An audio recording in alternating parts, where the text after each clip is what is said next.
Como recordaréis, estuvimos viendo en la última clase el canon de las escrituras hebreas. En el día de hoy vamos a ver el canon de las escrituras griegas.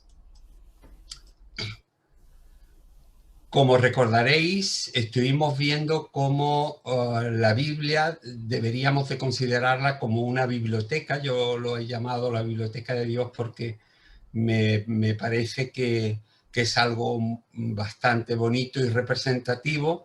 Y en esta estantería que representa una biblioteca, pues tenemos el Antiguo Testamento, que está compuesto por el Pentateuco, los libros históricos, los libros poéticos, los libros proféticos, y luego tenemos el Nuevo Testamento, que está compuesto por 27 libros, que son las escrituras griegas, son de las que vamos a hablar hoy, que está compuesto por los evangelios, que son la vida de Jesús, el libro de los Hechos, que es la historia de la Iglesia, las epístolas paulinas y las generales, y luego el Apocalipsis. A las epístolas generales se las llama también epístolas universales, solamente para que lo recordemos. Como hemos dicho, vamos a ver hoy esta parte que es la parte del Nuevo Testamento. Tenemos que recordar que las escrituras hebreas se completaron hacia el siglo II de la era cristiana y terminó formándose una colección de 39 libros, que es lo que se conoce como la Tanaj judía, y que además, digamos, coinciden con lo que es la parte del Antiguo Testamento que usamos los protestantes. La Iglesia Católica tiene otro tipo de composición en el cual pues están lo que se llaman los libros deuterocanónicos o también apócrifos. Vamos a ver hoy esta parte que es la parte del Nuevo Testamento. Tenemos que recordar que las escrituras hebreas se completaron hacia el siglo II de la era cristiana y terminó formándose una colección de 39 libros, que es lo que se conoce como la Tanaj judía, y que además, digamos, coinciden con lo que es la parte del Antiguo Testamento que usamos los protestantes. La Iglesia Católica tiene otro tipo de composición en el cual pues están lo que se llaman los libros deuterocanónicos o también apócrifos, ¿no? Hoy vamos a continuar viendo la parte más relevante para los cristianos, es decir, el canon de las escrituras griegas, que empezó a escribirse a partir de la segunda mitad del siglo I y que se completó al final del mismo siglo. Es decir, el texto de lo que vamos a hablar, si recordáis, cuando hablábamos del Antiguo Testamento, decíamos que el canon del Antiguo Testamento se escribió entre el siglo X y el siglo X antes de Cristo y el siglo II después de Cristo, que fue cuando se completó. Es decir, fijaos el recorrido tan largo que tuvo hasta llegar al texto que hoy tenemos, es decir, prácticamente 12 siglos. En el caso nuestro, vamos a hablar acerca de una serie de escrituras que fueron escritas prácticamente en un periodo de unos 50 años. Es decir, y todas, además, fueron escritas dentro del primer siglo. Entonces, esto es muy interesante porque está todo como mucho más condensado, como mucho, digamos, mucho más comprimido. Pero el tema, como digo, es muy interesante y vamos a descubrir toda una serie de cosas. Antes de que entremos en el tema, me gustaría hacer un comentario. Lo hago frecuentemente y lo hago especialmente en relación a que en muchas ocasiones hay hermanos que no son europeos, como por ejemplo el caso de Oscar. No sé si, Alexis, ¿tú de dónde eres? De Buenos Aires, De Argentina. Buenos Aires, de Argentina, que son hermanos latinoamericanos, y yo hago digamos, utilizo una expresión que a veces a los hermanos de fuera les puede sonar un poco como incómoda o molesta, ¿no? Y quiero explicar el por qué la uso. Yo digo siempre que la teología europea no tiene nada que ver con lo que es la teología que se estudia o que se enseña tanto en Norteamérica como en Latinoamérica. Y quiero explicar el porqué de eso, ¿no? Es decir, el sistema universitario nace en Europa, se gesta alrededor del siglo XI, y empieza primero en Italia con la Universidad de Bolonia, y a raíz de ahí hasta el siglo XVIII se crean en Europa prácticamente 300 universidades. Es decir, imaginaos lo que es ese monto de conocimiento, pero además con una salvedad, y es que esas universidades estaban dedicadas prácticamente a dos grupos de asignaturas. Unas se llamaban humanidades, que eran prácticamente leyes y medicina y alguna otra asignatura pequeña, y luego estaba lo que se llamaban las divinidades.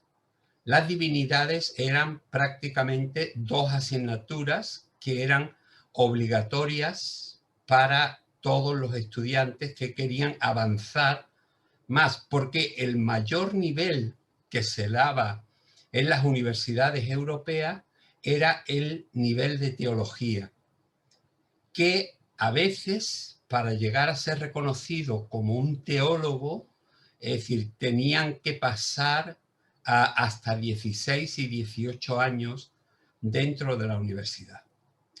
Claro, eso, digamos, estoy hablando de épocas, siglo XII, XIII, XIV, XV, XVI, XVII y XVIII, en que empiezan en Latinoamérica algunas universidades fundadas por españoles y por sacerdotes españoles.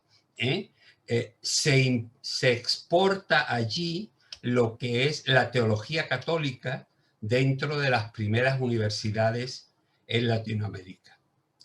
¿Qué es lo que sucede? Que durante todos esos siglos en Europa se fue avanzando de una manera gigantesca dentro de las universidades en cuanto a asignaturas y a disciplinas que ampliaban lo que era el conocimiento. Es decir, se empezó a estudiar paleografía, que tiene que ver con lo que son los manuscritos, se empezó a estudiar arqueología dentro de las mismas universidades, de manera que en tantos siglos de historia el nivel de estudio y de profundización en las universidades europeas estaba como 30 o 40 veces más elevado de lo que había en Latinoamérica, que solamente se tocaba el tema de la religión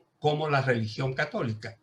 Aquí, digamos, el avance fue mucho mayor, y fue mucho mayor a partir del siglo XVI, en el que con la Reforma Protestante se abre la mente a otra manera de entender la Escritura y se empieza a discrepar de lo que es la teología católica.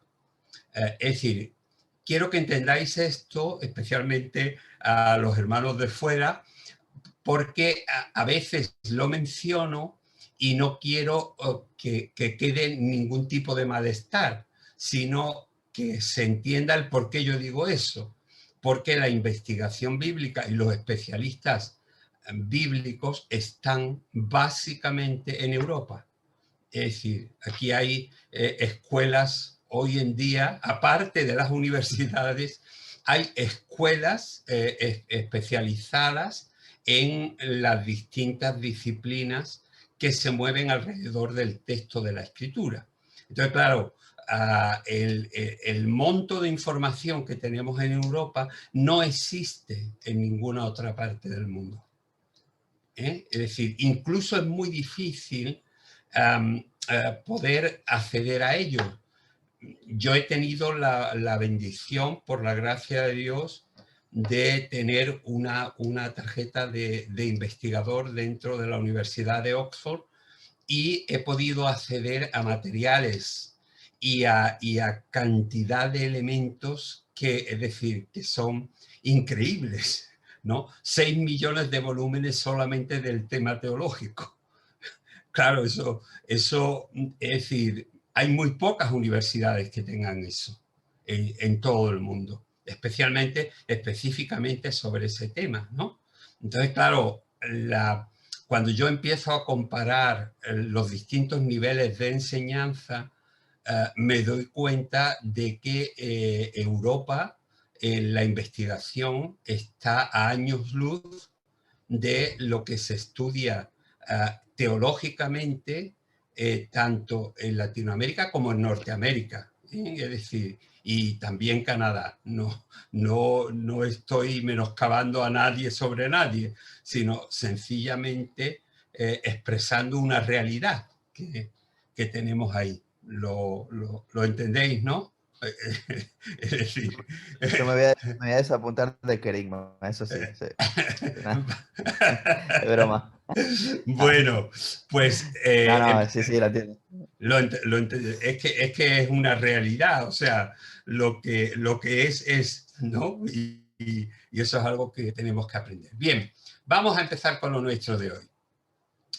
La historia del canon del Nuevo Testamento es, por proximidad, porque lo tenemos más cerca, lógicamente, y por documentación más fácil de trazar que la del canon hebreo.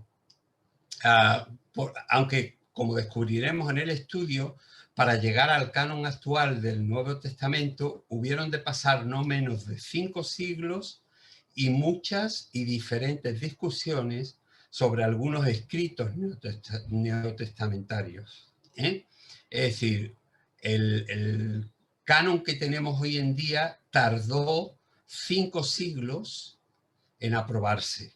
Es decir, no fue soplar y hacer botellas. Lo primero que debemos entender es que por más de un siglo de cristianismo, la iglesia primitiva tuvo como su única Biblia los escritos hebreos traducidos al griego del Antiguo Testamento, que ya hemos mencionado en varias ocasiones. Recordáis que se llamaba la Septuaginta. Es decir, era la traducción griega del texto hebreo. Pedro hablaba basando su predicación en el Antiguo Testamento. Aquí están todos los textos y esto lo tenéis también en el material que os enviaré. Esteban, en su discurso a las puertas del martirio, no conoce ni usa otra escritura que el Antiguo Testamento.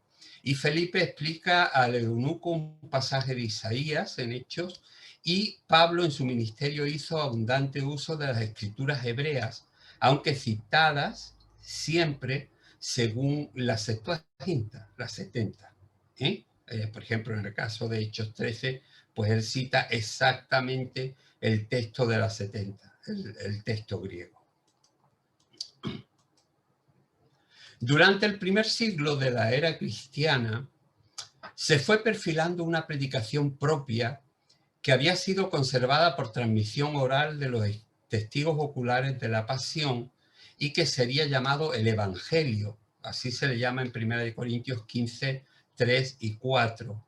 Pero el texto, la palabra que se emplea en griego es kerigma, es decir, no se le llamaba tanto el Evangelio como la proclamación.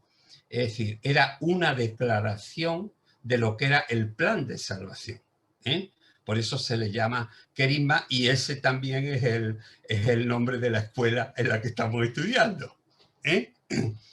Estas buenas noticias o evangelio, que siempre se respaldaban con profecías del Antiguo Testamento referentes al Mesías, generalmente citando la Septuaginta, fueron tomando cuerpo, y en los 50 años siguientes a la ascensión se empezaron a poner por escrito aquellas transmisiones orales, dando lugar a los evangelios.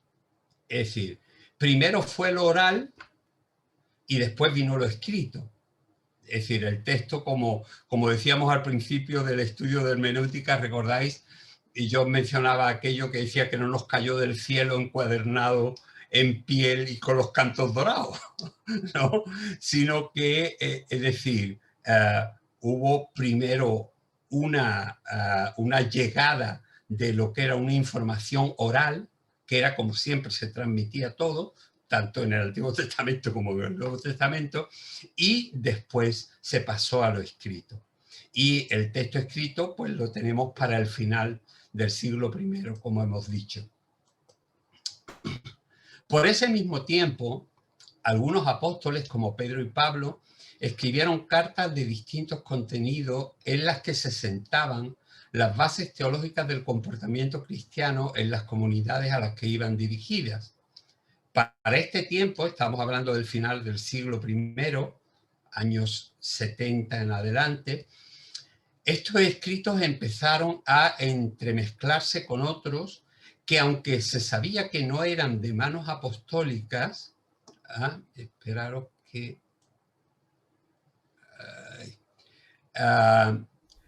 llegaron a tener en algunas regiones igual o mayor validez que los escritos verdaderos del Nuevo Testamento.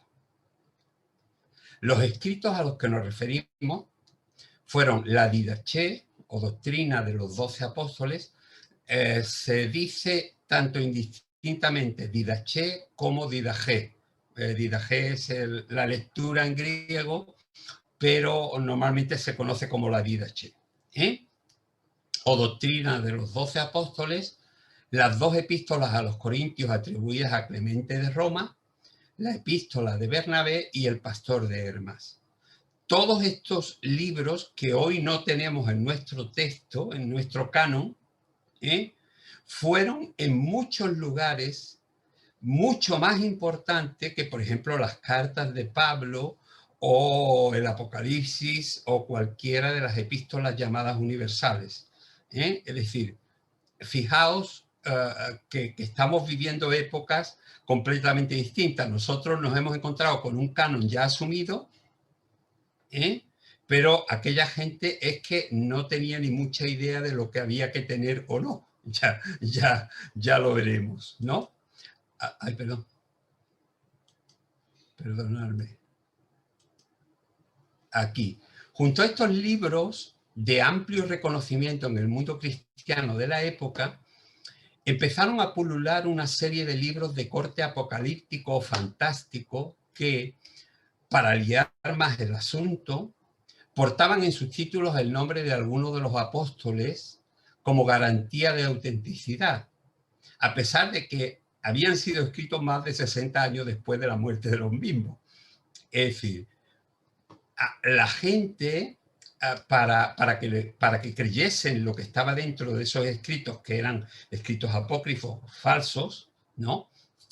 Entonces les ponían pues los nombres, en este caso el Apocalipsis de Pedro, los Hechos de Pablo, y hay otro que se llama los Hechos de Pablo y Tecla, es decir, toda una serie de escritos a los cuales, para darle alguna garantía, pues se le ponía el nombre de un apóstol, pero es decir, son libros que fueron escritos ya prácticamente en el siglo II, algunos de ellos. Entonces es importante que sepamos también esto.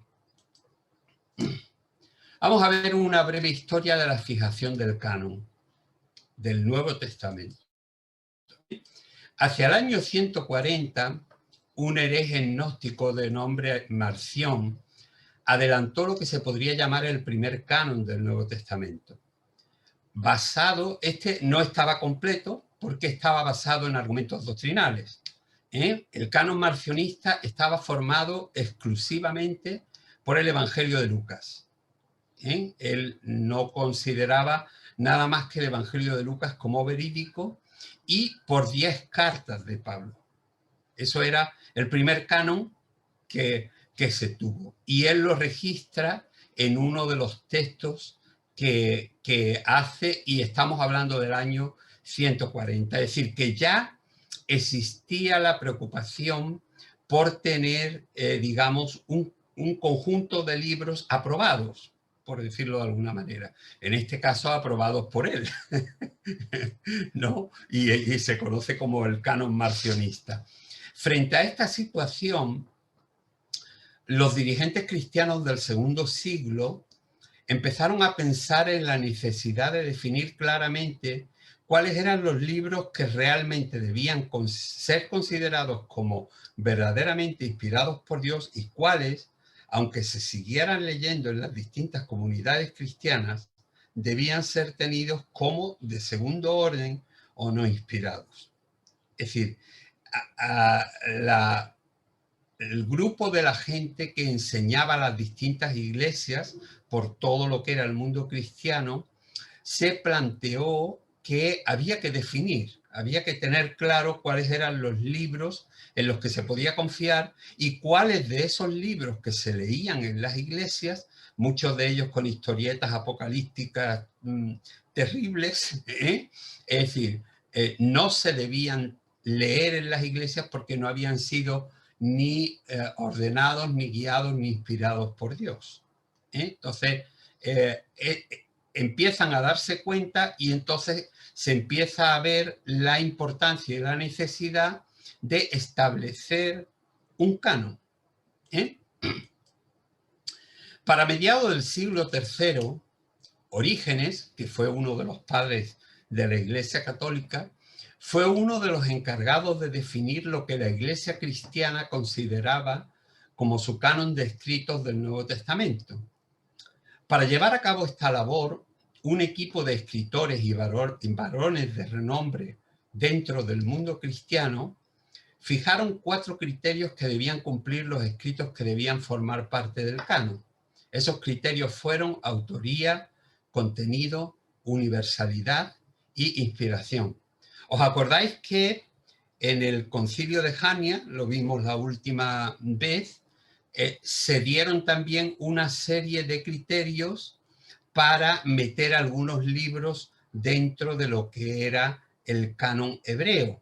Y tenían que haber sido escritos en Palestina, que estuvieran escritos en hebreo. ¿Os acordáis de los criterios más o menos, no? Bueno, pues en este caso fueron 4 criterios los que se establecieron.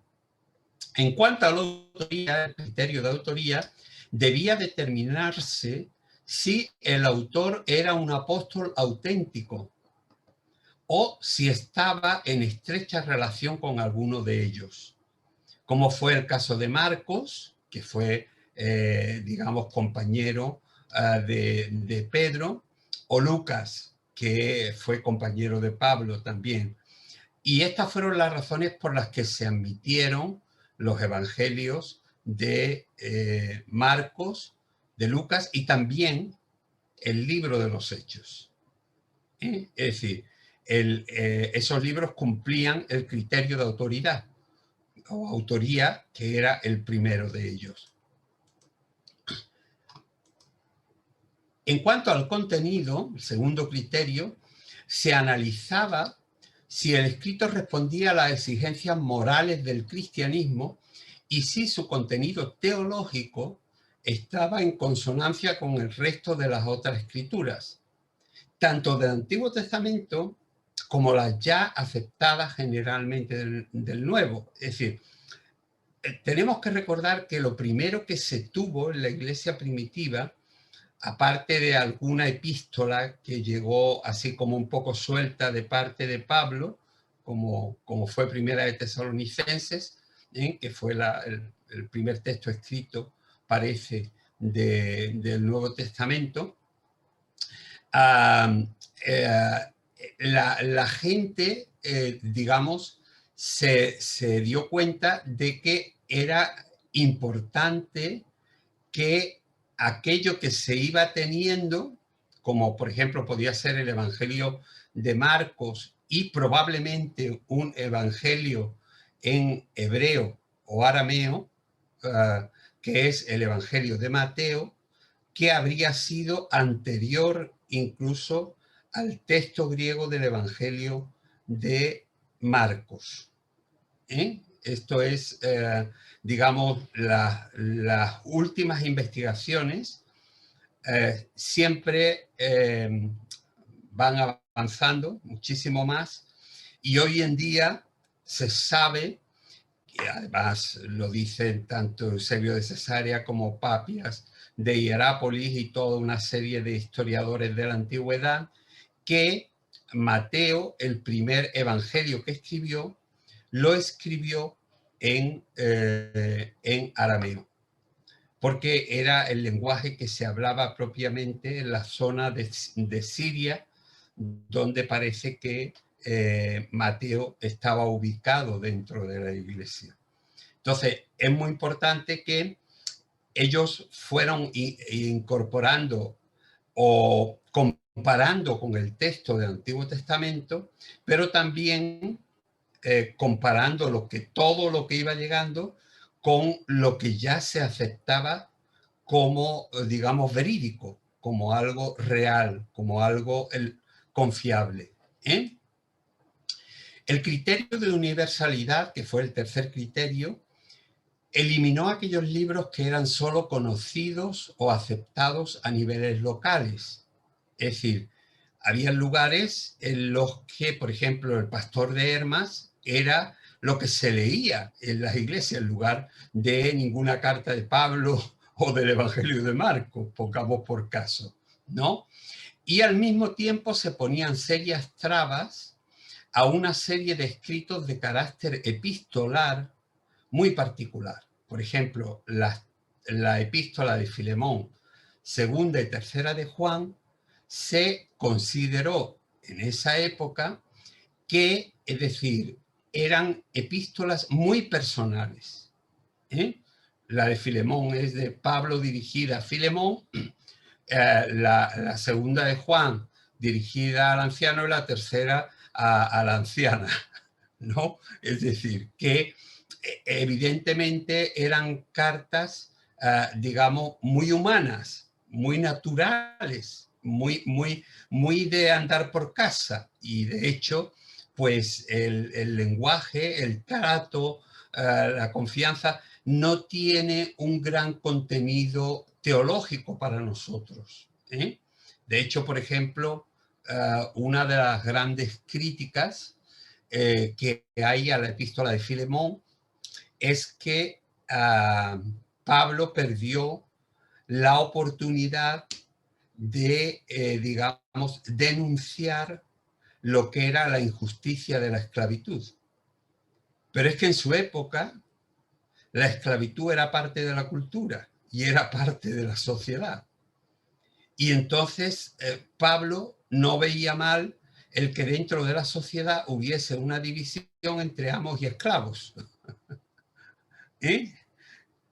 ¿Entendemos? Es decir, sin embargo, claro, algunos investigadores y muchos críticos a lo largo de los siglos han dicho es que si esta epístola hubiera sido tan inspirada como fueron, por ejemplo, los evangelios, pues Pablo le hubiese criticado a aquel a quien le dirige, a Filemón, por el hecho de seguir teniendo como esclavo a Filemón, y no que le dice que lo tiene que volver a recibir como esclavo. Entonces es interesante tener esa referencia. Por último, como hemos dicho, se analizaba la inspiración divina del escrito. Para ello, se recurrió a que hombres de probada trayectoria espiritual, según la Iglesia Católica, recordemos que estamos hablando ya de una estructura católica establecida, analizasen, tras mucha oración, si el autor había estado asistido por el Espíritu Santo o si, por el contrario, había escrito de su cosecha particular. Es decir, fijaos en los criterios: autoría, contenido, universalidad e inspiración. Es decir, estos 4 criterios los tenían que cumplir todos los libros que estuvieran escritos en el Nuevo Testamento. Esa peculiar, yo la llamo policía de la inspiración, pues se consideraba que los encargados de tal labor poseían el don del discernimiento. Definió alrededor del año 245, tras muchos trabajos y no pocos problemas, hubieron una cantidad de discusiones increíbles, el primer canon cristiano autorizado. Recordemos que el primero que se tuvo fue el de un hereje, que era Marción, que era agnóstico y que por tanto no se tuvo muy en cuenta, pero se sabe que existió ese primer canon. Y el primer canon católico cristiano establecido fue el que se creó en la época de Orígenes, en el año 205. La lista que se dio a conocer de ese canon en el año 245 fue la siguiente: los 4 evangelios, las epístolas de Pablo, pero no todas. Fijaos, estaba Romanos, Primera de Corintios, Segunda de Corintios, Gálatas, Efesios, Filipenses, Colosenses, Primera de Tesalonicenses, Segunda de Tesalonicenses, Primera de Timoteo, Segunda de Timoteo, Tito y Filemón. Fijaos, es decir, ¿qué epístolas nos faltarían aquí? A ver quién las descubre.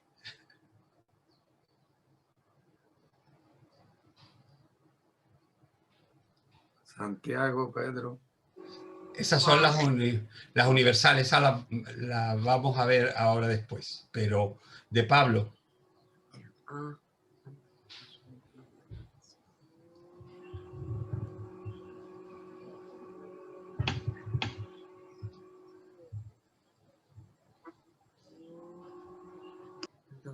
¿Están todas? Sí, ¿no? Sí. Bueno, por mucho tiempo se tuvo y se tiene hoy en día Hebreos como una epístola del apóstol Pablo. Es decir, que en las investigaciones que hoy en día se siguen haciendo, se descubre que Pablo es el único autor que utiliza una serie de textos que se utilizan dentro de la epístola de Hebreos y que él la repite tanto en Romanos como en Primera de Corintios. Entonces, pero bueno, en principio vamos a ver lo que fue este primer canon. Tenía los 4 evangelios, las epístolas de Pablo, sin incluir Hebreos. De las universales, solamente se consideraron 2, que fueron Primera de Pedro y Primera de Juan. Ni Segunda de Pedro, ni Segunda de Juan, ni Tercera de Juan, ni Judas. Se consideró como verídico e inspirado los Hechos de los Apóstoles y el Apocalipsis de Juan, aunque ya empezaron a haber, digamos, bastantes precauciones con respecto a los escritos llamados apocalípticos. Por ejemplo, los 2 escritos más apocalípticos o los 3 escritos más apocalípticos del Nuevo Testamento son el Apocalipsis, Segunda de Pedro y Judas. Y fijaos que es decir que el primer canon oficial católico constaba solo de 20 libros. No estaban los 27 libros que nosotros tenemos hoy. Este fue el primer canon establecido en el año 245, la época de Orígenes. Orígenes utilizó además una terminología muy elaborada para distinguir los libros inspirados de aquellos que no lo eran. No se sabe muy bien si lo hizo por aclarar o por protegerse, porque había mucho conflicto en cuanto a quién declaraba qué libros eran los autorizados y cuáles había que poner un poco en reserva. Entonces, a los inspirados o dignos de estar en el canon los llamó homologoumena, que él traducía como confirmados. Y a los otros les daba el apelativo de antilegomena, indicando que eran discutidos o cuestionados. Es decir, fijaos que aquí, en el año 245, ya existen dentro de lo que es el canon una serie de libros que se discutían o se cuestionaban. Según esta clasificación, se elaboró una lista de discutidos o cuestionados que contenían hebreos, porque no se tenía claro quién lo había escrito, segunda de Pedro, segunda y tercera de Juan, Santiago y Judas, la epístola de Bernabé, el pastor de Hermas, la Didaché y el evangelio de los hebreos. Es importante no confundir el evangelio de los hebreos con el evangelio de Mateo en arameo. Son dos cosas completamente distintas. El evangelio de los hebreos es un evangelio apócrifo y lógicamente no tiene nada que ver con lo que es el evangelio de Mateo, que primeramente se escribió en el hebreo aramaico que se hablaba en aquella época. Eusebio de Cesarea, vamos avanzando un poquito en el tiempo, entre el año 300 y el 325 después de Cristo, hizo una mayor distinción dentro del grupo de los libros cuestionados, dejando como libros discutidos o no totalmente aceptados Santiago, segunda de Pedro, segunda y tercera de Juan y Judas, pero declarando ya como falsos o no inspirados. Este es el primero que quita toda una serie de libros que hoy no tenemos dentro del texto del canon. Los Hechos de Pablo, el pastor de Hermas, que era famosísimo, el Apocalipsis de Pedro, la epístola de Bernabé y sobre todo la Didaché, que era un catecismo cristiano, digamos, que circuló a partir del siglo II como digamos, una guía para la vida de los cristianos de la época. Podemos decir casi con toda seguridad que para el siglo IV, que es la época de Eusebio de Cesarea, la mayoría de la cristiandad tenía ya el canon actual del Nuevo Testamento. Aunque, y esto es muy importante entender, no se consideraban de igual valor o inspiración a todos los libros contenidos en él.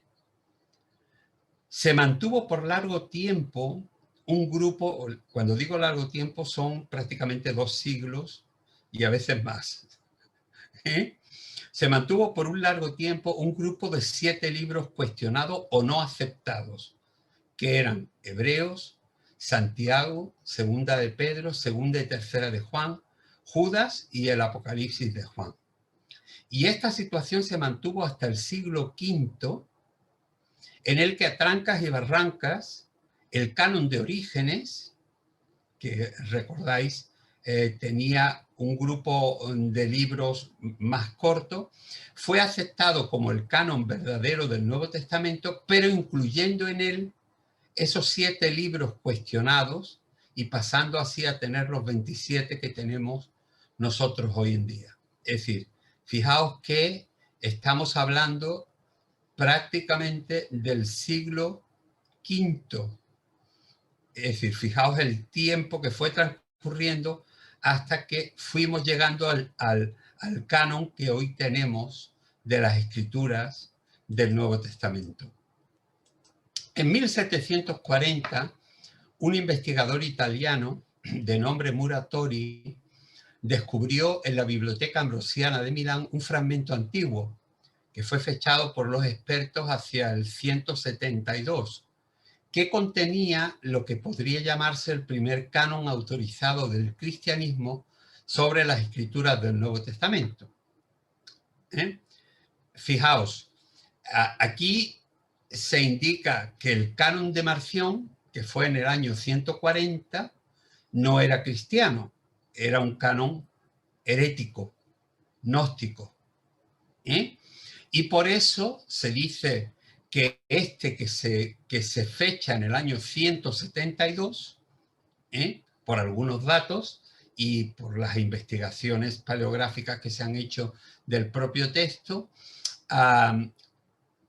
es un texto que sería el primer canon autorizado del cristianismo sobre las escrituras del Nuevo Testamento. Este canon, que tomó el nombre de su descubridor, era prácticamente el canon actual, pero habían 4 libros que estaban fuera, que eran Primera y Segunda de Pedro, Santiago y Hebreos.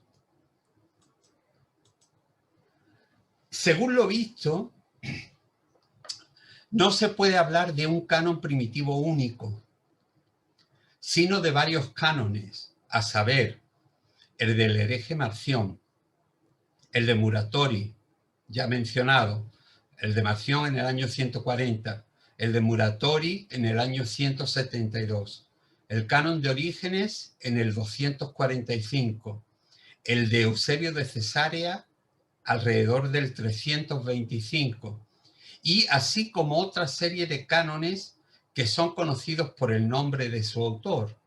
Por ejemplo, tendríamos el canon de Ireneo, que fue un discípulo del apóstol Juan, del segundo siglo, año 150 aproximadamente, que no contenía ni Filemón, ni Hebreos, ni Santiago, ni Segunda de Pedro, ni Segunda y Tercera de Juan, ni Judas, ni el Apocalipsis de Juan.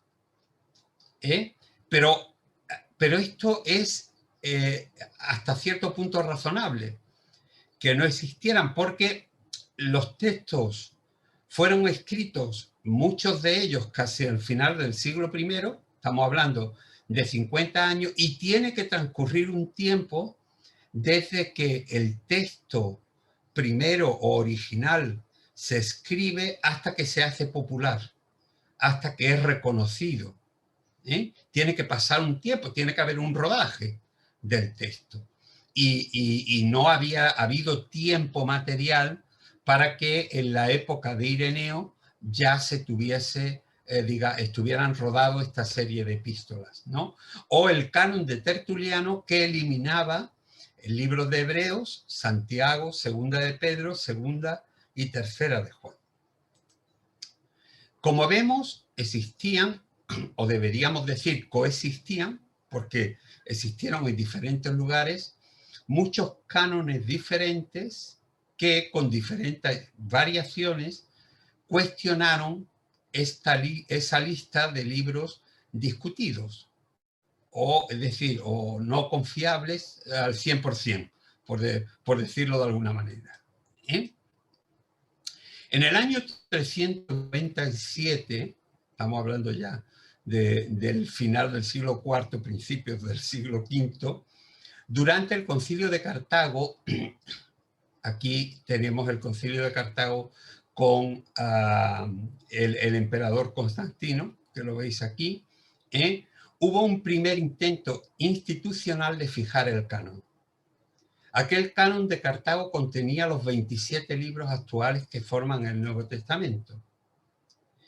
En el Concilio de Hipona, ya había muerto Constantino, del año 419 se confirmó el canon de Cartago, convirtiéndose así en el canon oficial del mundo cristiano para el Nuevo Testamento.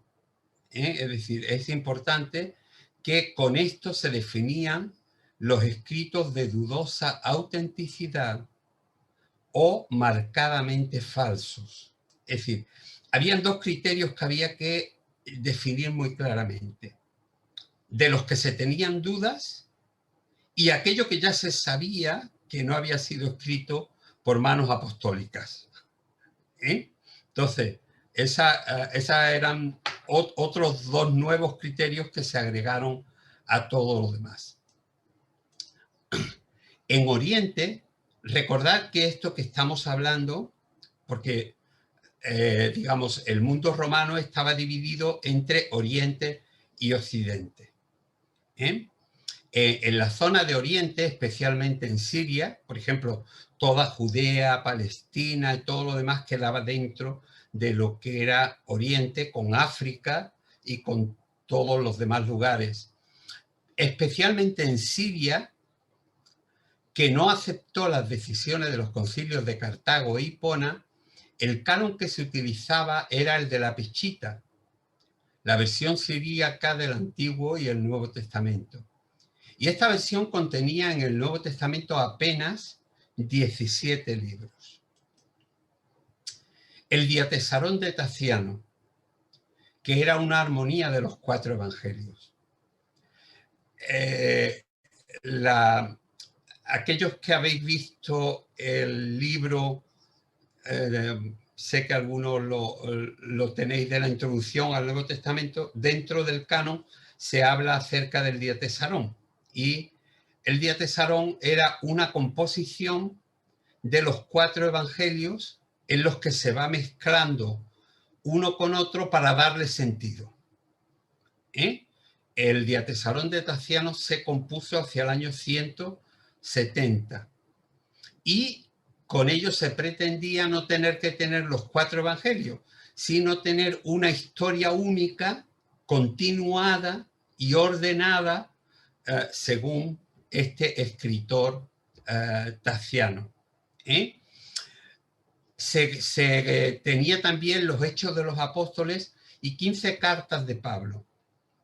Pues según la Peshitta existían aún en Siria las 3 epístolas a los Corintios. Es decir, nosotros tenemos hoy en día 2 epístolas a los Corintios.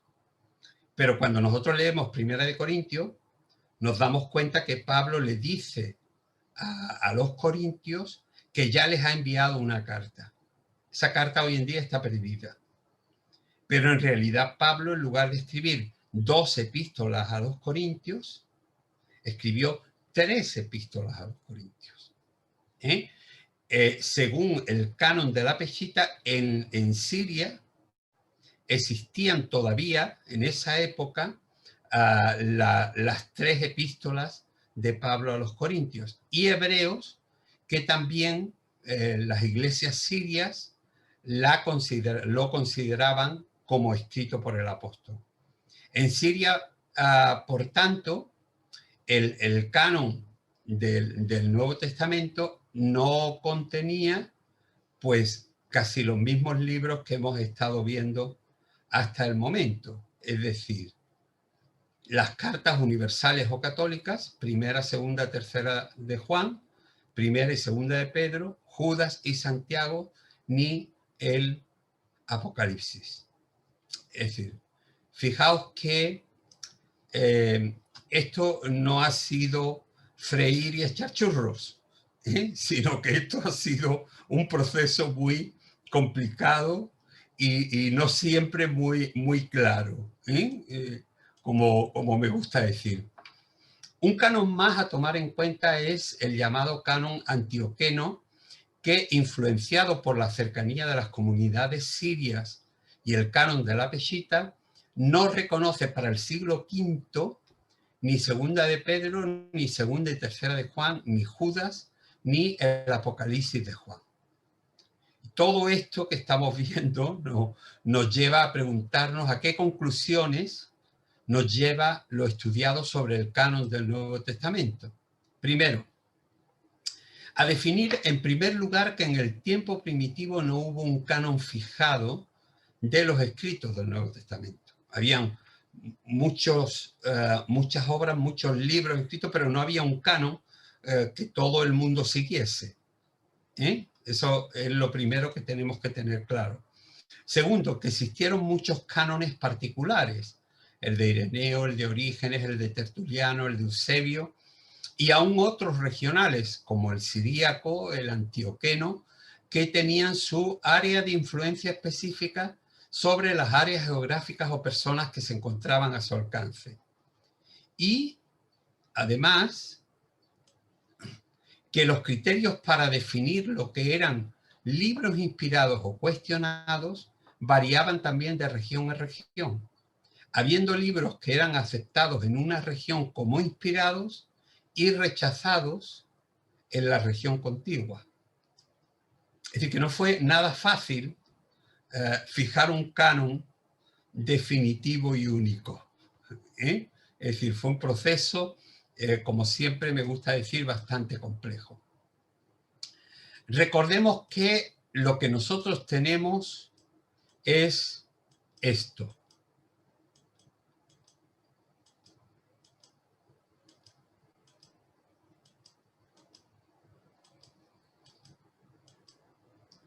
Y que esto es lo que hay.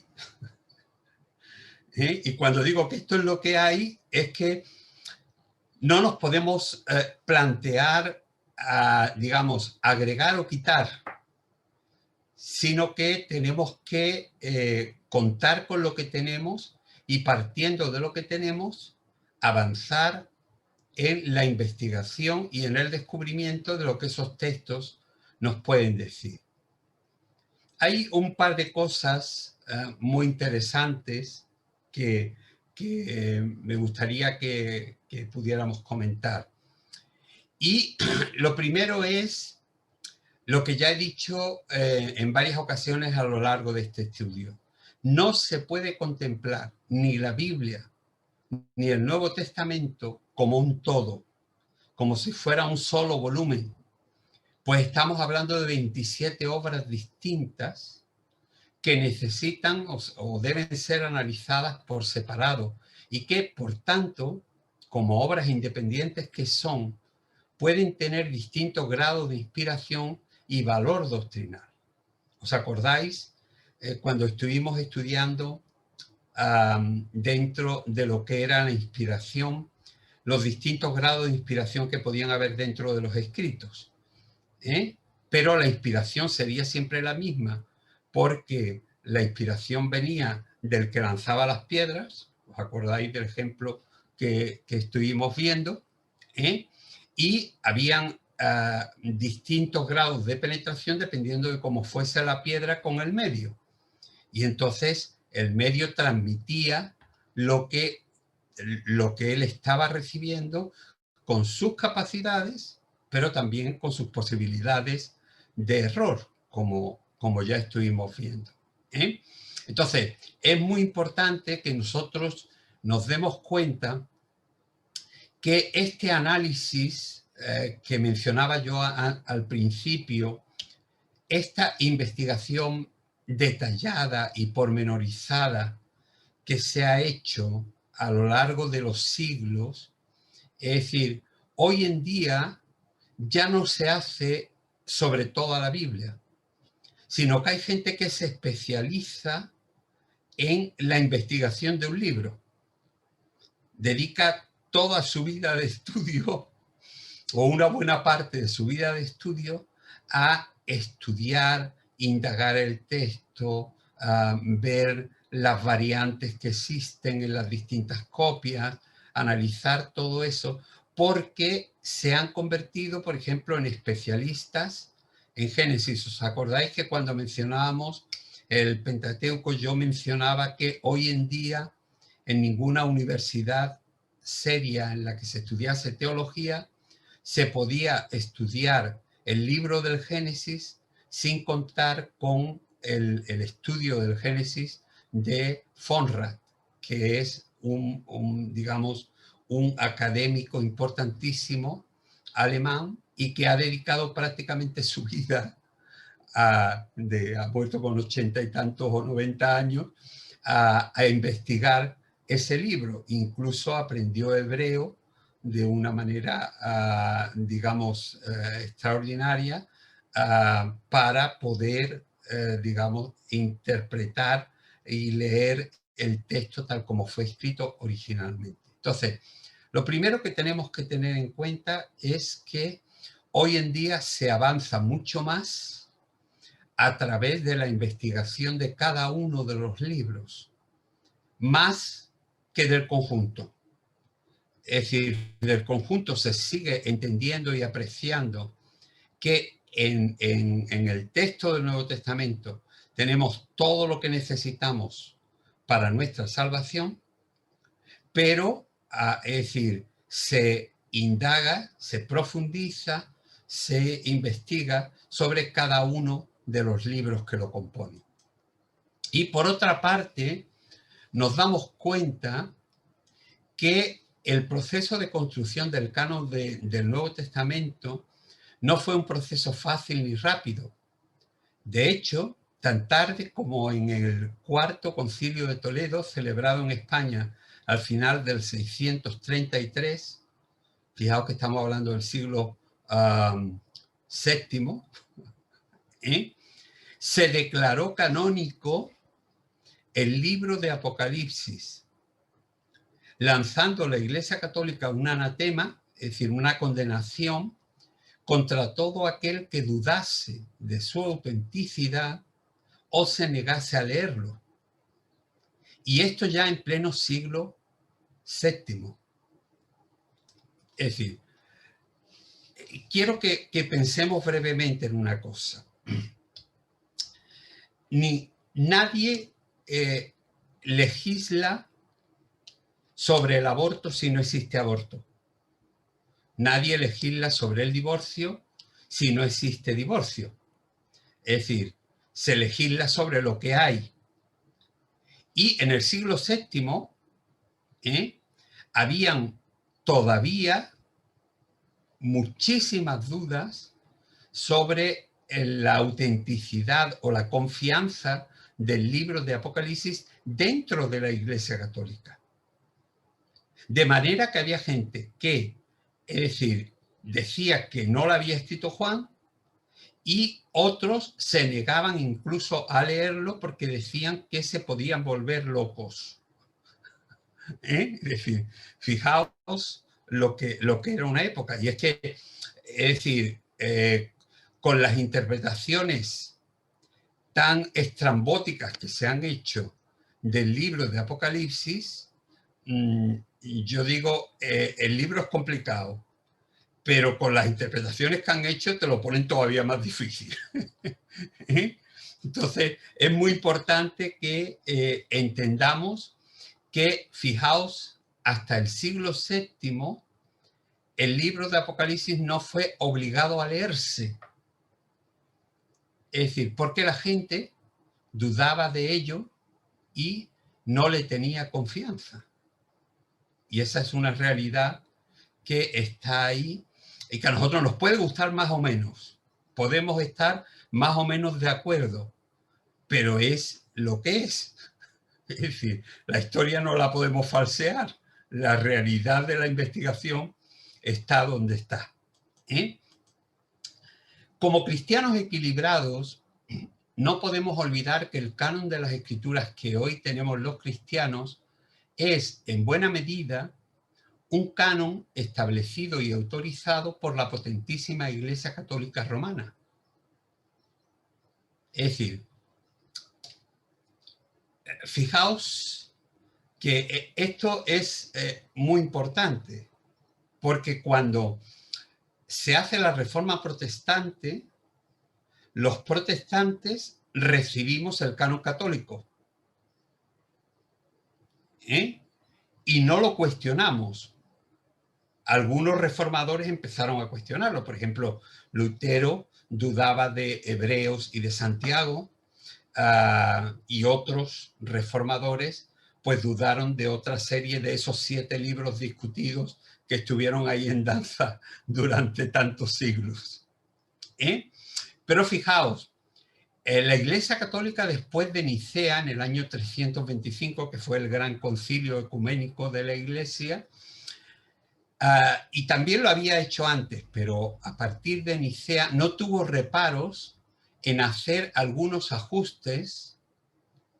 Cuando digo ajustes, no digo cosas que estuvieran mal y que hubiera que arreglar, sino muchas veces alteraciones dentro de las copias. Recordemos que no tenemos los originales, sino que lo que hemos tenido desde siempre han sido copias del texto bíblico para adecuarlo a la doctrina oficial.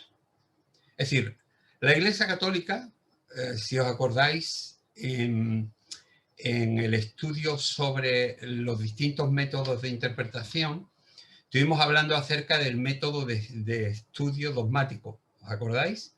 Que era el que empleaba la Iglesia Católica, en el cual tú partías de una idea y ajustabas todo lo que tenías que creer alrededor de esa idea. ¿Lo recordáis o no? Decidme que sí con la cabeza. ¿Lo recordáis?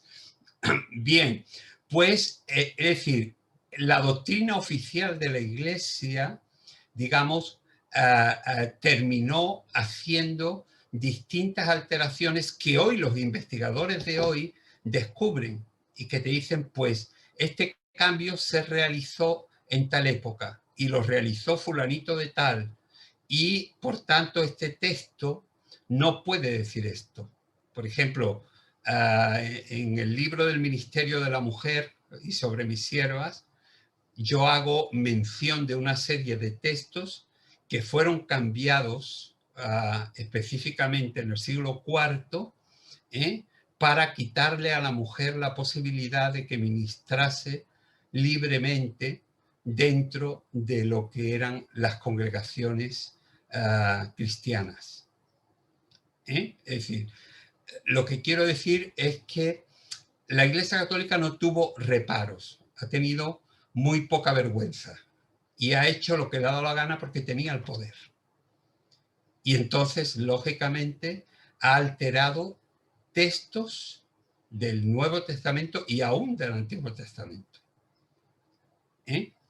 Gracias a Dios, los investigadores actuales, que son bastante, y hombre, hay más medios, lógicamente, y que están, digamos, muy formados hoy en día, son capaces de descubrir dónde están esos errores y reflejarlos y dejárnoslos claros para que sepamos dónde están y que no nos afecten.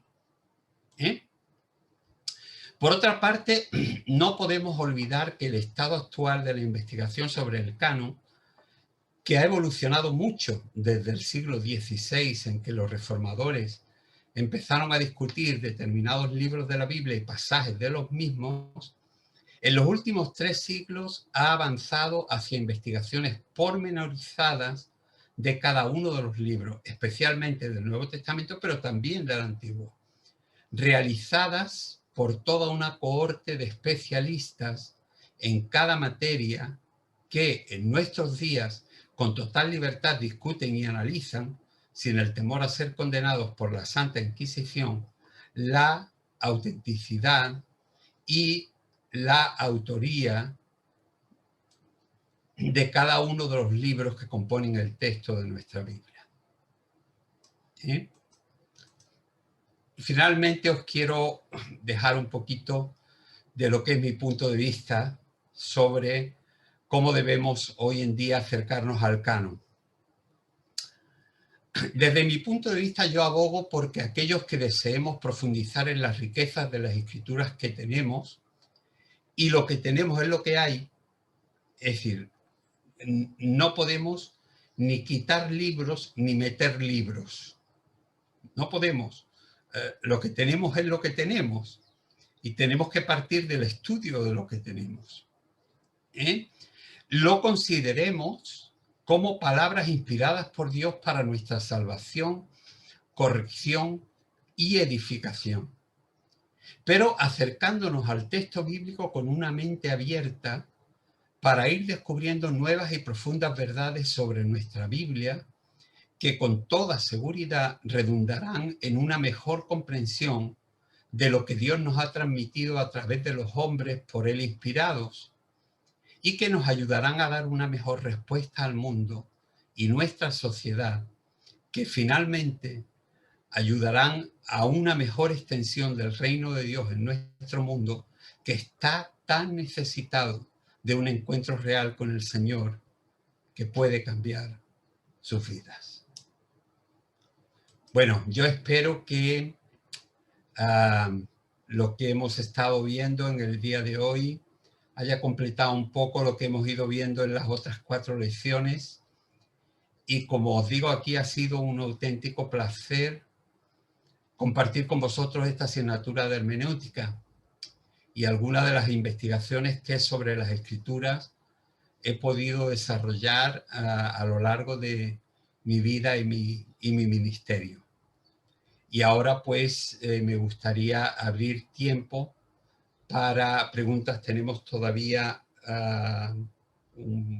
por lo menos 40 minutos más o menos para hacer preguntas o inquietudes que tengamos sobre el canon, o en general si hay sobre algunas otras cuestiones, pues poderlas hacer también. Así que espero que hayáis disfrutado de estas asignaturas. La verdad es que el trabajo de preparación de todos estos PowerPoint ha sido muy laborioso, pero espero que gráficamente se haya podido ver lo que por lo menos yo deseaba transmitiros. Así que, hermanos, os abro, bueno, los micrófonos los abre cada uno, pero os abro los micrófonos para que podáis preguntar aquello que digamos que os preocupe o que no hayáis terminado de entender o que yo no me haya sabido explicar. Venga. Una preguntilla, Bernardo. Sí. Hablabas de una cohorte de personas que están ahí estudiando. ¿Qué son? ¿Gente de universidad? ¿Tesinas? ¿Hay algún organismo que hay detrás de todo esto? Hay muchísimo por toda Europa. Es decir, por ejemplo, universidades como la de Tubinga en Alemania tiene una cantidad de especializaciones en asignaturas relacionadas con el texto bíblico que es increíble. La Universidad de Lovaina en Bélgica, igual. Es decir, hay unas especializaciones que no las hay en ninguna otra parte del mundo. Y entonces, por ejemplo, de ahí han surgido gente como Joaquín Jeremías, como toda una serie de historiadores, investigadores, paleógrafos, gente que, es decir, que se han especializado muy seriamente en lo que es el estudio del texto, ¿no? Es decir, pero como yo he estado diciendo, creo que es importante que nosotros entendamos que no podemos recortar el texto bíblico, que no podemos decir esto me lo quedo y esto no me gusta, y esto no. Tenemos lo que tenemos. Y lo importante es, partiendo de lo que tenemos, saber si hay algún error o alguna corrección o alguna, digamos, interpolación que se haya hecho, saber dónde están y, es decir, que no nos afecte el hecho de saber que ese texto fue agregado en tal época, ¿no? Es decir, por ejemplo, yo creo que lo mencionaba en uno de los anteriores estudios. ¿Os acordáis del pasaje del capítulo 5 de Juan de el estanque de Betesda? ¿No? Bueno, ahí había una parte del texto que no estaba en el texto, que es en el que se dice por qué un ángel descendía del cielo de tiempo en tiempo y el primero que entraba al agua se sanaba. Bueno, eso no es palabra de Dios. Eso fue una explicación que un copista en el siglo III pensó que faltaba. Y como él conocía la historia, porque el estanque de Betesda había sido un santuario pagano en el que se contaba que un ángel había bajado en una ocasión y que había movido el agua y que el primero que se metió en el agua se sanó, pues recogió lo que era aquella leyenda piadosa que hacía que mucha gente, digamos, estuviese allí esperando cualquier movimiento del agua. Pero imaginaos la barbaridad con la que nos enfrentamos. Cualquier hoja que cayese sobre la piscina haría que el agua se moviese y la gente estaría cayendo y metiéndose en el agua queriendo correr para salir solamente mojado.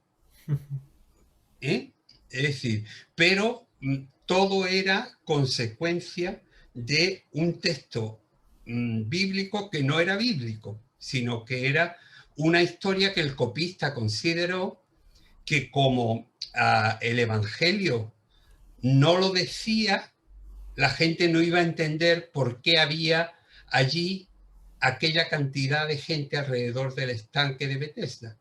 Entonces él cuenta lo que era una historia conocida en su época. ¿Entendemos? Entonces es muy importante el saber el porqué de las cosas. Las cosas no suceden porque sí, sino que evidentemente tienen un trasfondo.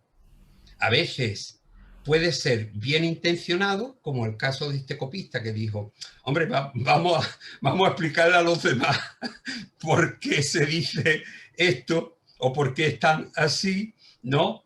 Y hay otras ocasiones en las que el copista ha querido incluir determinados conceptos para marcar sus ideas, como mencionábamos en otra ocasión con el final del Evangelio de Marcos. Y lo que eran los grupos montanistas, que practicaban todo aquello de echarse serpientes unos a otros de mano a mano, de beber cicuta, es decir, para demostrar que ellos eran los verdaderos creyentes. ¿Te has respondido? Sí.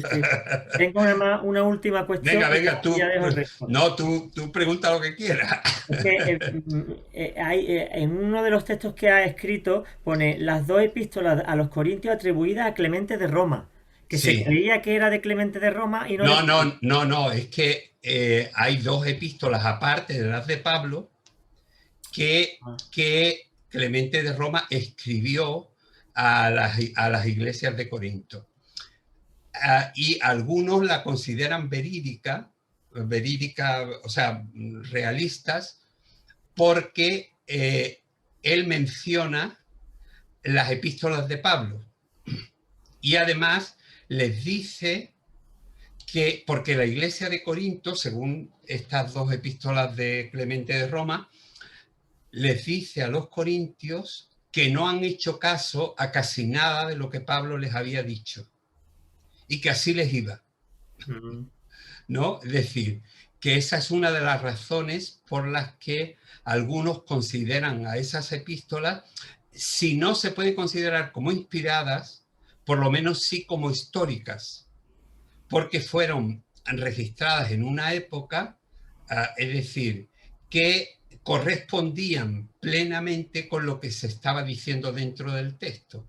Y les vuelve a criticar las divisiones, les vuelve a criticar los problemas, les vuelve a criticar a aquel que habían admitido nuevamente como aquí no ha pasado nada, que se estaba acostando con la madrastra, es decir, toda esa serie de cosas. Entonces, claro, pero son epístolas distintas a las de Pablo.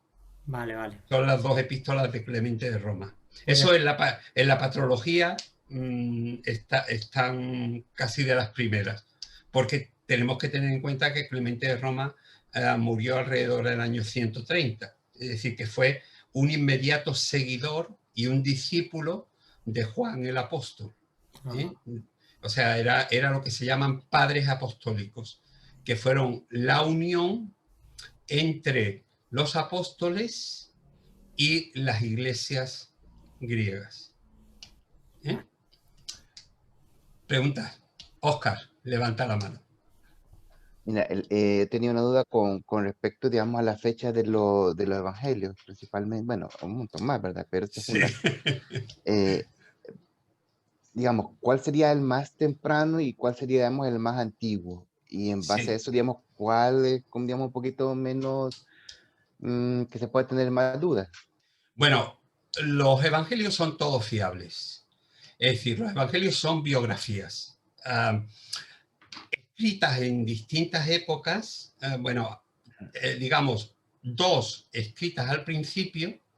El primer evangelio escrito es un evangelio en arameo, es el evangelio de Mateo, que luego es traducido al griego y que Eusebio de Cesarea dice en su historia eclesiástica que el que lo tradujo al griego fue el mismo Marcos. Es decir, Marcos lo escribió primero para los hebreos, Mateo lo escribió primero para los hebreos y luego, dándose cuenta de que había muchos cristianos de habla griega que no podían leer el hebreo, tradujo el texto de Mateo al final, digamos, al griego. Esos fueron los dos primeros. Ahí también parece que existió, si no un documento, una colección de dichos de Jesús, llamados logiones o logias, en otras palabras, frases, ¿no? Digamos que compusieron lo que se llamaba una especie de colección que se llamaba la fuente Q, que toma el nombre Q de la palabra alemana fuente, Quelle, ¿no? Porque, es decir, y que influyó notablemente sobre el Evangelio de Lucas. Y también dicen que sobre el Mateo griego. Y finalmente, ya 70 años prácticamente después de los hechos que cuenta, tenemos el Evangelio de Juan.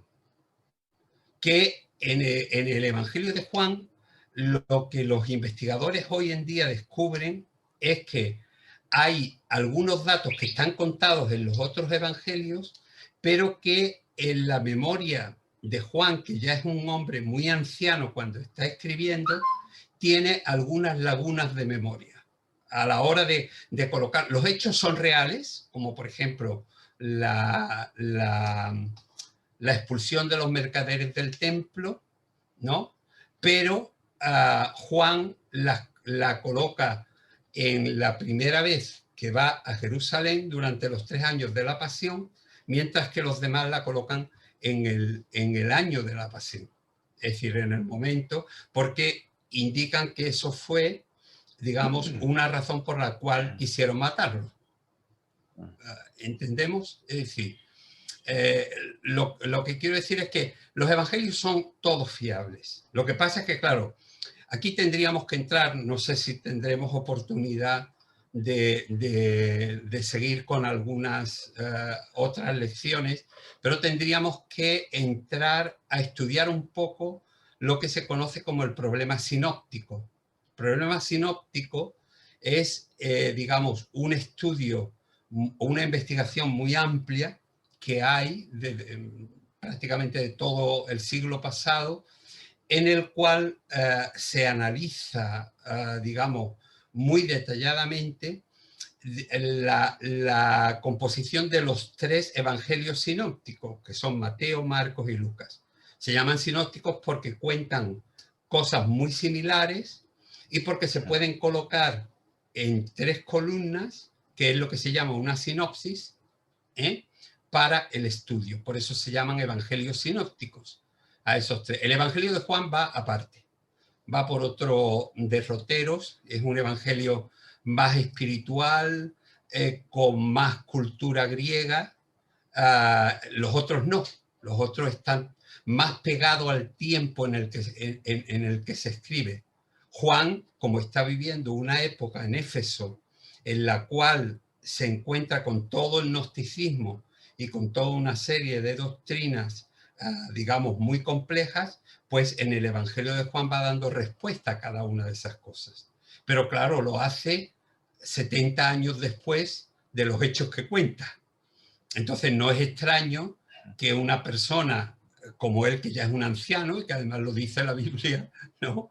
El anciano Juan, lo dice él mismo, ¿no? Es decir, tenga algún pequeño lapsus de memoria.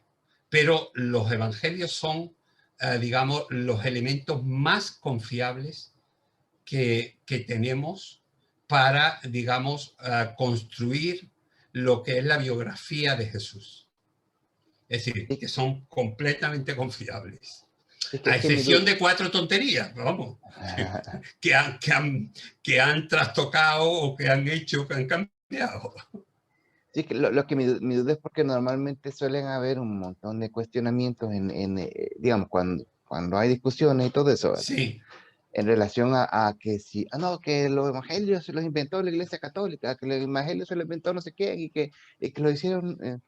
Entonces, en realidad sí son fiables y digamos que como muchos se escribieron 70 años, digamos, después de los hechos de Jesucristo. Claro, pero algunos, fíjate, teniendo en cuenta que el Evangelio hebreo fue anterior al Evangelio de Marcos y el Evangelio de Marcos se cree que se escribió alrededor del año 50, es decir, habían pasado apenas 20 años o poco más de 20 años desde lo que fue la muerte de Jesús. Es decir, que todavía había mucha gente viva, como dice Pablo en 1 Corintios capítulo 15, había mucha gente viva que podía dar testimonio que lo que se estaba escribiendo era verdad. Porque si no, hubiesen dicho un momento, que esto no pasó así. ¿Eh? Es decir, estamos hablando de apenas 20 años después de la muerte de Jesús. Eso con el Evangelio de Mateo, hebreo o arameo, y el Evangelio de Marcos. El Evangelio de Lucas se escribe alrededor del año 70, después o inmediatamente antes de la destrucción de Jerusalén, y ya el Evangelio de Juan se escribe alrededor del año 96, o sea, del primer siglo. Vale. ¿Contestada más o menos tu pregunta? Son muy confiables. La palabra de Dios sigue siendo muy confiable. Lo importante es saber dónde están las pequeñas discrepancias, esas pequeñas cosas, para que no nos afecten y podamos explicarlas con una cierta naturalidad y sin asustarnos de nada. Más preguntas. Gracias. Alexis. Buenas. Una pregunta. ¿Las adiciones hechas por los copistas, hay alguna forma de saber cuáles son? Muchísimas de ellas sí, porque los copistas ponían las adiciones en los márgenes del texto. Y entonces, por ejemplo, yo he tenido la oportunidad de ver la adición del final del Evangelio de Marcos. En la Bodleian existen 3 copias en las cuales las adiciones están correctas.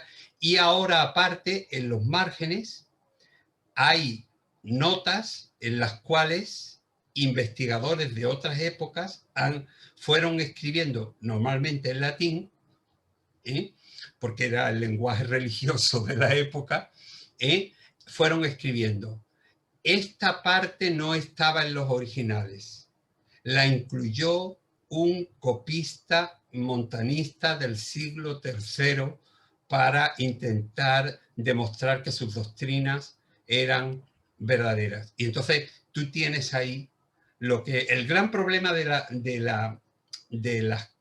las notas marginales, que se llaman, es que tú copiabas o sea, tú tenías un original y ponías en la copia que estabas haciendo, ponías las notas de lo que tú considerabas. pero el siguiente que la cogía incluía esas notas dentro de lo que era el texto, con lo cual consideraba que pertenecían ahí y que tenían que estar dentro del texto, y entonces el texto se alteraba.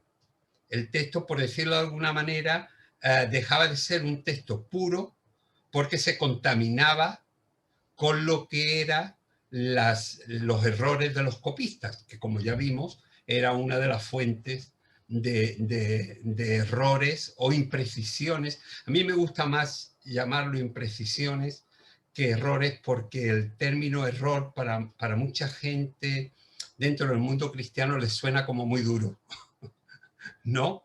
Entonces me gusta más hablar de imprecisiones, aunque estemos hablando de lo mismo, pero queda como más elegante, por decirlo de alguna forma, ¿no? ¿Y nosotros tenemos alguna manera de... ¿Hay Biblias que te digan esos márgenes? Sí, bueno, en casi todas las Biblias hoy en día ya hay una cantidad de notas puestas, la Biblia más digamos, más confiable, ¿no? Más bien hecha. Las Biblias católicas siguen teniendo una cantidad de arreglos que son increíbles, ¿no? Pero dentro de lo que son las nuevas traducciones, que recogen muchas de las investigaciones que se están haciendo, tú te encuentras con notas. Por ejemplo, una de las notas, digamos, que ya ha sido quitada de casi todas las Biblias, es Primera de Juan, capítulo 5, versículo 7. ¿Os acordáis que en ese texto se decía, y tres son los que dan testimonio en el cielo, el Padre, el Verbo y el Espíritu, y estos tres concuerdan? Bueno, ese texto fue agregado después de Nicea, cuando se hace la declaración de la doctrina de la Trinidad, se agrega el texto y ha estado permaneciendo ahí hasta que Erasmo de Rotterdam, es decir, en el siglo XVI, 16 o 15, se da cuenta de que en el texto original griego eso no estaba. Y entonces a partir de ahí se empieza a hacer una investigación, y hoy en día está quitado de casi todas las traducciones bíblicas, o por lo menos poniendo una nota en la que dice: algunos textos incluyen aquí la siguiente nota, y te indican el texto, ¿entiendes? Entonces, otras Biblias te colocan los textos que no estaban en los originales entre corchetes. Es decir, te ponen, por ejemplo, vamos a ver, creo que lo comenté en alguna ocasión, el pasaje de la adúltera, que es un pasaje precioso y que fue una tradición que en el siglo I ya existía como verídica, pero era una tradición que fue incorporada después. Es decir, en el Evangelio de Juan originalmente no estaba esa parte. Sin embargo, como ya en el siglo I varios escritores de la época dan testimonio de que Jesús se encontró con esa mujer adúltera y cuentan la historia tal como la tenemos en el Evangelio de Juan, hoy en día se incluyó como diciendo: esto fue real. Y esto es lo que se llamaría un logión, es decir, una parte de la historia de Jesús, un dicho de Jesús, una actuación del maestro, digamos, que nos sirve de ejemplo para nosotros. Pero, por ejemplo, la Biblia que yo utilizo normalmente, la Reina Valera actualizada de Mundo Hispano, viene entre corchetes, todo el pasaje. Y, por ejemplo, Marcos capítulo 16, desde el versículo 9, viene entre corchetes. ¿Entendemos? Es decir, hay muchísimas Biblias en las cuales tú puedes descubrir lo que estaba y lo que no estaba en los originales. Y lo bueno de esto es que la investigación continúa y que los investigadores lo que hacen es lo siguiente, porque es muy interesante conocer la forma en que ellos, digamos, analizan un texto, ¿no? Ellos se centran en un texto y empiezan a ver todas las citas de ese texto que hay en la época en la que pudo ser escrito y a partir de ahí. De forma que a través de las variantes que van viendo entre uno y otro, van viendo lo que se va incluyendo a lo largo del tiempo. ¿Entendemos? Y entonces, cuando le van quitando todo lo que se ha ido agregando después, se queda al final el texto más puro, el texto más real, el que originalmente se escribió, sin las notas que le han ido poniendo los demás a lo largo de los siglos. ¿Sí? Porque la palabra de Dios ha sido dada y nos ha sido dada para nosotros. ¿Sí? La textual es una buena referencia porque quita radicalmente todo. Sí, las quita. Yo personalmente, pero claro, el tema está en que como trabajamos con un mundo evangélico que está acostumbrado a la Reina Valera, en la cual si tú estás leyendo desde un púlpito y estás leyendo, yo normalmente leo la Reina Valera actualizada, ¿no? Pero a veces hay gente que dice, ay hermano, hay un texto que usted no ha leído. Y yo le digo, mira, si no lo he leído es porque no estaba en el texto original. No fue escrito ahí, sino que fue...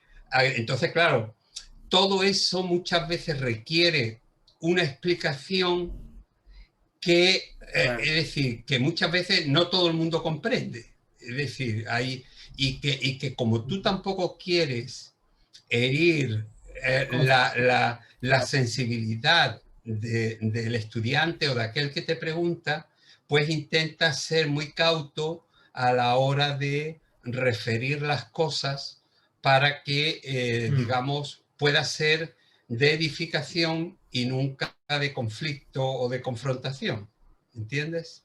Entonces, claro. Por lo menos esa es mi manera de entender las cosas. No a todo el mundo se le puede decir todo. Es decir, en algunas facultades y muchos pastores de nuestro tiempo, escuchar una lección como esta sería casi un pecado. Herético. Y yo estaría ya quemado en la hoguera. ¿No? Pero tenemos que avanzar. No nos podemos quedar como hace 50 años, que lo que recibimos nos sirvió y nos ha ayudado tremendamente.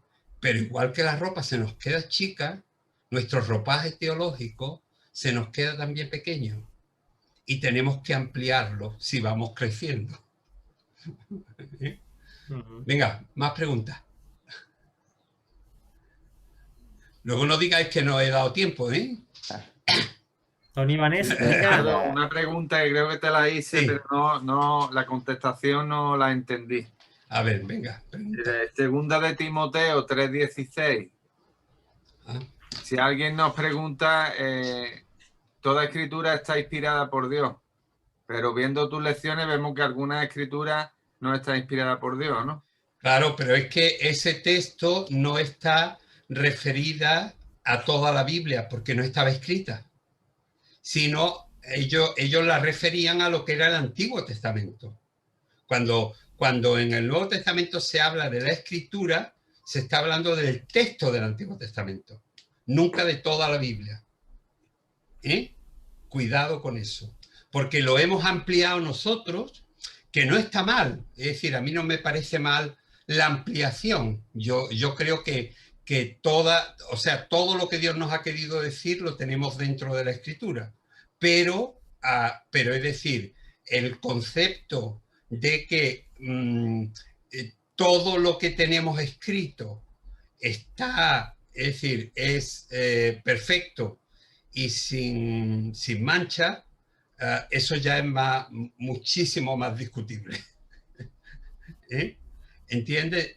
Pero recuerda que el texto no está hablando de la Biblia, de toda la escritura, sino de toda la escritura del Antiguo Testamento. Porque el Nuevo Testamento no estaba escrito. Especialmente de la Torá, ¿no? Sí, prácticamente cuando ya vimos en la primera parte de la escritura hebrea que para los judíos, cuando ellos hablaban de la escritura, para ellos se les llenaba la boca de la escritura, era la ley, que eran los primeros 5 libros del Pentateuco. Bernardo. Oscar, sí. Mira, yo he andado buscando ahí en Amazon la Biblia textual y yo no la encuentro. Entonces, ahí en Málaga, ¿dónde se consigue? Es que la tengo yo. No, en la librería la tienen y si no te la traen. Sí, es que he querido comprarla por Amazon y es que no me sale. Me sale una, dice Biblia textual en portugués. No, en español. Pero pídesela a Pablo en Logos, en la librería Logos. Yo la compré ahí. Sí. Vale. Y yo. Sí. Vamos, a mí me la regalaron, pero me la trajeron de Latinoamérica, porque en realidad la primera Biblia textual que se hizo, digamos, no fue hecha por Sociedad Bíblica, sino por un grupo de estudiosos particulares que quisieron indagar en lo que eran los textos originales. Y entonces, por eso en muchas librerías no la tienen, pero vamos, en otras muchas sí, y en Málaga la tienen. Yo me pondré en contacto con Pablo. Oscar. A ver, sí, venga, Tamara. Me gustaría 2 preguntas. Una es del tema y otra si me la puede contestar porque si no quiero nada. Si la sé y si no la sé no pasa nada. Sí, seguro que sí, lo que pasa es que no es... Bueno, ha referido a algo en este tema, he creído entender yo. Entonces, el canon, digamos, último que se acepta era el de Eusebio de Cesarea, ese era el oficial, digamos, el canon... No, el canon oficial es el del Concilio de Cartago y el Concilio de Hipona. Vale. Que el último, por decirlo de alguna manera, es el del Concilio de Hipona. Vale. Me parece que era el 497 o por ahí. Sí, es que tenía un poco de duda. Vale. ¿Entiendes? Sí. Pero lo que hemos ido viendo es que han habido muchísimos cánones. Eso. Por eso me lía un poquillo. Y luego, mi siguiente pregunta era sobre un texto. Sí. Es que un texto un poco, no sé. Complicado. Sí, eso. Problemático, quería decir, que no me sabía la palabra. Era el de 1 Timoteo 2, 11, 15, donde dice Pablo que no se le permite a la mujer. Con eso hay unas preguntas y una polémica. Entonces, si me pudiera aclarar un poquito. Sí, bueno, es decir, la investigación sobre ese texto está hoy en día muy avanzada. Y se sabe que ese texto fue alterado por la Iglesia Católica en el siglo III para conseguir que la autoridad de las mujeres se quedase reprimida a los conventos. Es decir, sí. En el libro sobre mis siervas hay una investigación completa sobre todos los textos que han sido alterados en relación con el ministerio de la mujer. Es decir, y ya digo, la investigación está avanzadísima y tiene una fuerza tremenda.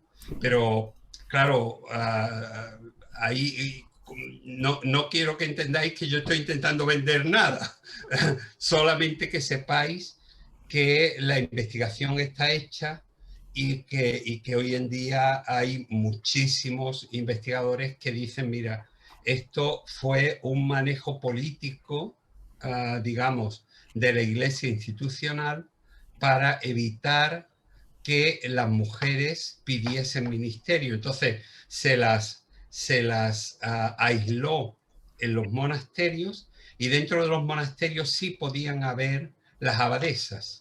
Es decir, podía haber una que rigiese, que tuviese autoridad, que organizase, pero entre ellas. Es decir, que no fuese, que no diesen problemas a lo que era la jerarquía. ¿Entendemos? Entonces ya digo, pero el tema está bastante investigado. Pues muchas gracias, me la ha aclarado totalmente, vaya. Bueno. Una duda pide lo de Tamara. Entonces, ¿por qué Pablo dice que la mujer no debe de estar ahí?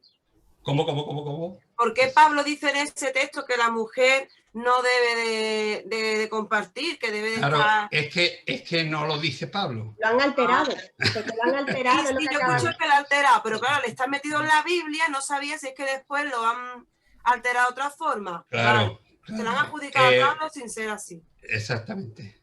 Y han puesto a Pablo como el gran misógino que evita el que la mujer desarrolle su ministerio.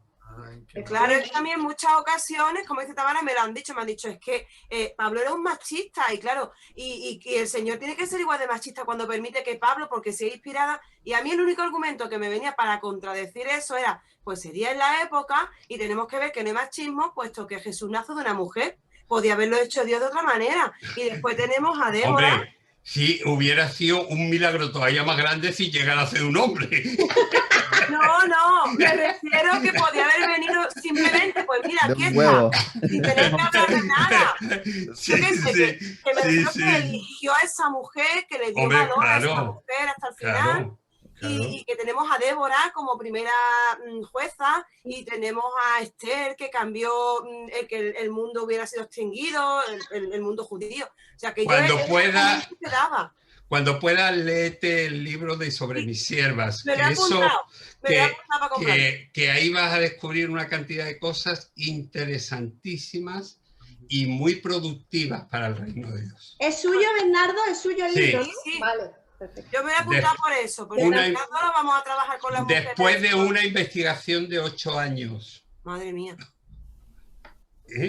O sea, no se ha escrito por casualidad o al azar, sino después de una investigación muy seria de 8 años. Perfecto. Sin embargo, la Biblia textual aparece, Bernardo.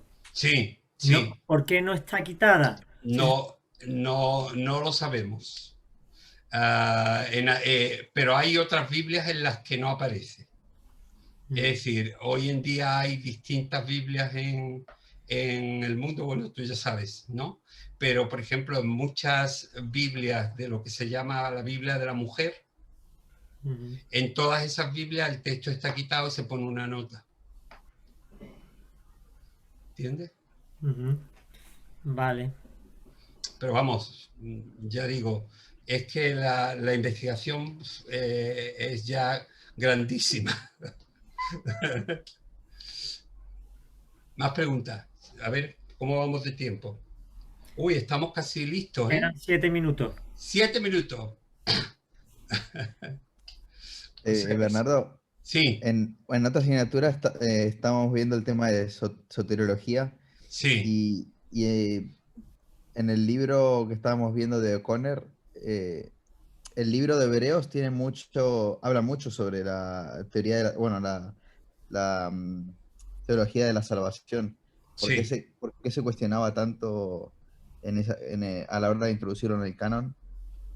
Se cuestionaba porque como no se dice el autor y no se... es decir, Pablo casi siempre autografiaba los libros, ¿no? Hay quien dice que como el libro de Hebreos fue dirigido a una serie de gente que estaban siendo perseguidos, y Pablo no era muy reconocido entre los hebreos, porque había sido un perseguidor, evidentemente, pues lo más sabio fue no declarar que él era el autor de Hebreos. Pero hay por lo menos 3 o 4 señales dentro del libro de Hebreos que dan una cierta base como para considerar que el libro de Hebreos fue escrito también por Pablo. Porque él usa, por ejemplo, el texto que él usa en varias ocasiones de el justo por la fe vivirá, Pablo es el único que lo utiliza en todo el Nuevo Testamento y lo vuelve a utilizar dentro de lo que es el libro de Hebreos y otra serie de textos, ¿no? Es decir, es otra investigación que hay hecha, así es que lo que yo digo es que hoy no hay nada nuevo bajo el sol, sino que mucho de lo que tenemos está ya estudiado. Lo único que hay que hacer es conocer por dónde van esos estudios. ¿Entiendes? Luego te pueden gustar más o menos, convencerte más o menos, pero por lo menos es importante conocer por dónde va la investigación en cada uno de esos campos. Vale. Bernardo, una preguntilla. Sí, venga. Mira, es que yo tengo de siempre que hay muchos teólogos que dicen que Génesis es como una fábula. Y era para ver qué piensas tú, si es una fábula o es un libro histórico. No, vamos a ver. Lo que sucede es que en Génesis se mezclan lo que en algunas culturas mesopotámicas, culturas semíticas, eran, digamos, mitos o leyendas. Es decir, cada cultura tenía su manera de entender a Dios y cómo se había desarrollado el mundo, ¿no? Eso se llama la cosmovisión de un pueblo. Entonces, dentro de las distintas cosmovisiones, pues muchas de ellas estaban compuestas por leyendas, eran una serie de historias y mitos. Entonces, como algunos de esos mitos se repiten en el libro del Génesis, por ejemplo, el caso del hombre creado a partir del barro, eso estaba ya en otras culturas anteriores. El caso de un árbol del bien y del mal, un árbol que tenía un fruto.